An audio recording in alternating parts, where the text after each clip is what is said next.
Mpasuko kwenye chama cha upinzani.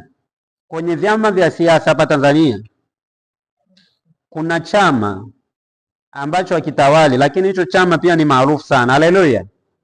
Ninaona mpasuko na ninaona dalili za watu kugeukana wao kwa wao, na tunawaombea Mungu awape neema, kwa sababu ndani ya hicho chama kuna watu ambao wana ushirika na chama kingine chenye nguvu kuliko chenyewe. Sijui mnanielewa. Alikuwa mbunge wa Nyamagana mkoani Mwanza, ambaye pia alikuwa ni mgombea wa nafasi ya makamu mwenyekiti wa Chadema Taifa, Ezekia Wenje, rasmi leo ametangaza kuondoka katika chama cha Demokrasia na Maendeleo Chadema na kutimkia CCM mbele ya mgombea rais wa Tanzania kupitia CCM Dr. Samia Suluhu Hassan katika mkutano wake wa kampeni hapa Chato. Sekretarieti ya Chadema iliyomaliza muda wake, akiwemo aliyekuwa naibu katibu mkuu wa Chadema Bara Benson Kigaila, aliyekuwa naibu katibu mkuu Chadema Zanzibar Salum Mwalimu, Catherine Ruge na aliyekuwa mkurugenzi wa itifaki na mawasiliano John Mrema, ambao walitangaza kujiondoa Chadema kuanzia Mei 7, 2025.